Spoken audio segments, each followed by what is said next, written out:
અમદાવાદ શહેરના આનંદનગર વિસ્તારમાં નટુ પરમારની હત્યાનો ભેદ પોલીસે ઉકેલી નાખ્યો છે. ઝોન 7 એલસીબી અને આનંદનગર પોલીસે સંયુક્ત ઓપરેશન હાથ ધરી મુખ્ય આરોપી હસમુખ વાઘેલા સહિત 3 શખ્સોને બનાસકાંઠાના દાંતીવાડા પાસેથી ઝડપી પાડ્યા છે. પોલીસ તપાસ મુજબ મૃતક નટુ પરમારના પુત્ર કૌશિક અને તેની પત્ની માલવિકા વચ્ચે ઘરકંકાસ ચાલતો હતો. માલવિકાને કુદરતી રીતે ગર્ભપાત થતા મામલો વધુ બિચક્યો હતો. આ બાબતનું મનદુખ રાખી માલવિકાના મામા હસમુખ વાઘેલાએ સાથીદારો સાથે મળી નટુ પરમાર પર પાઇપ અને દંડા વડે જીવલેણ હુમલો કરી તેમની હત્યા કરી હતી.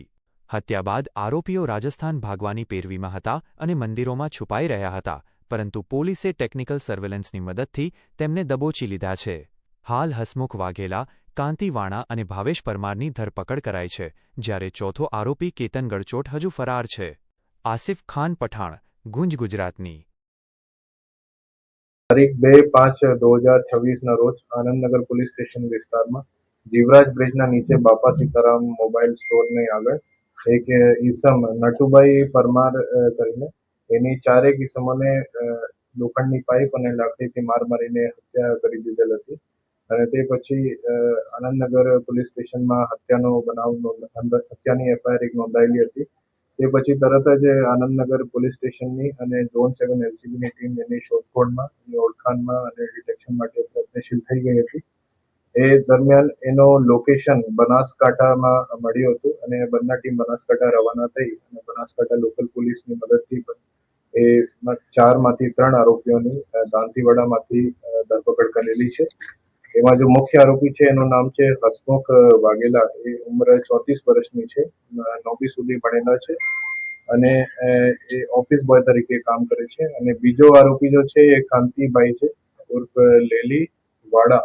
એ પ્લમ્બિંગનું કામ કરે છે અને 46 વર્ષની ઉંમર છે, ધોરણ 9 સુધી ભણેલા છે. એમાં ત્રીજો આરોપી ભાવેશ પરમાર કરીને છે, એની ઉંમર 36 વર્ષ છે, 9મી સુધી ભણેલા છે અને લાલ દરવાજામાં લોખંડની દુકાનમાં કામ કરે છે. અને એક ચોથા આરોપી અત્યારે પકડવાનું બાકી છે, જેનું નામ છે કેતન ગલચોટ. આ હત્યાનું મૂળ કારણ એવી છે કે જો મરણ જનાર છે એના દીકરા છે કૌશિક, અને કૌશિકને લગ્ન 5 વર્ષ અગાઉ પ્રેમ લગ્ન થયા હતા માલવિકા જોડે. અને માલવિકાની મધર વર્ષાબેન, જો મુખ્ય આરોપી છે હસમુખ વાઘેલાની કૌટુંબિક બહેન છે. અને 28/4 વર્ષાબેન એના દીકરી માલવિકા અને કૌશિક જોડે ઝઘડો થતો હતો, જેમાં હસમુખ સમાધાન માટે ગયા હતા. અને તે પછી હસમુખ અને સાથીઓ જોડે કૌશિકને ઘરે ગયા હતા, જ્યાં હસમુખ અને મરણ જનાર નટુભાઈ વચ્ચે ઝઘડો થયો હતો. અને એ ઝઘડાની અદાવત રાખીને 2 તારીખના દરમિયાન એને હસમુખે अपने સાથીઓ સાથે જઈને લોખંડની પાઇપ અને લકડાથી માર મારેલ હતી, જેમાં એની મૃત્યુ થઈ ગઈ હતી. એક આરોપીની અત્યાર સુધી તપાસ ચાલુ છે એને ગોતવાની, અને બીજા આનંદનગર પોલીસને આગળની કાર્યવાહી હાથ ધરી છે.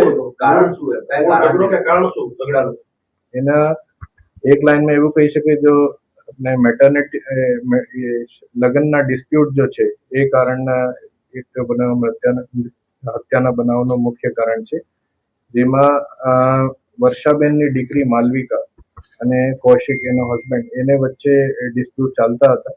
અને 6 મહિના અગાઉથી ડિસ્પ્યુટ એમાં શરૂ થયેલા હતા. અને એ ડિસ્પ્યુટ આગે કરીને વર્ષાબેનના ભાઈ હસમુખ અને કૌશિકના ફાધર મરણ જનાર નટુભાઈ એ વચ્ચે એટલા મોટા થઈ ગયા. મુખ્યત્વે કારણ હકીકત શું સામે આવી છે? કેમ કે એવી પણ વાત સામે આવી હતી કે જે મિસકેરેજની વાત હતી, તેને લઈને બંને પરિવાર વચ્ચે છેલ્લા 6 મહિનાથી મનદુખ ચાલી રહ્યું હતું.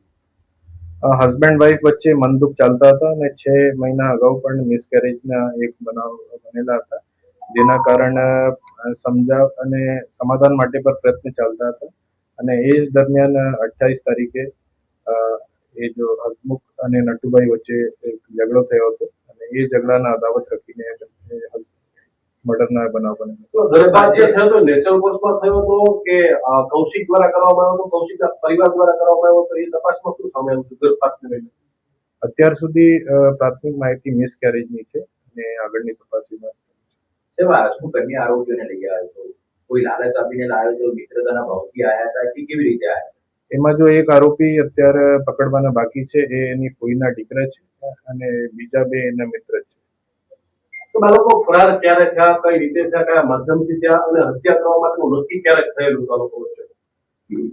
એ અહીંયાથી બે આપની બાઇક જોડે અહીંયા આવ્યા હતા અને એ બાઇક કરીને પછી ઉબરથી એ રાણીપ વિસ્તારમાં ગયા અને ઉબર કરીને તે પછી એ બસ કે બીજા માધ્યમથી બનાસકાંઠાના જો મૂળ ગાંવ છે ત્યાં ફરાર થઈ ગયા અને એનો આગળનો મોટિવ એવું છે કે રાજસ્થાન જઈને કદાચ ત્યાંથી આગળ ફરાર થઈ જાય એવી એની માનસિકતા છે. મંદિરે કઈ ગયા હતા કોઈ? આ મંદિરે છુપવા માટે અને પોલીસથી બચવા માટે મંદિરો વિસ્તારમાં જુદા જુદા નાના ગેસ્ટ હાઉસ હોય છે તેમાં એ પોલીસથી ગિરફથી બચવા માટે ત્યાં ગયા.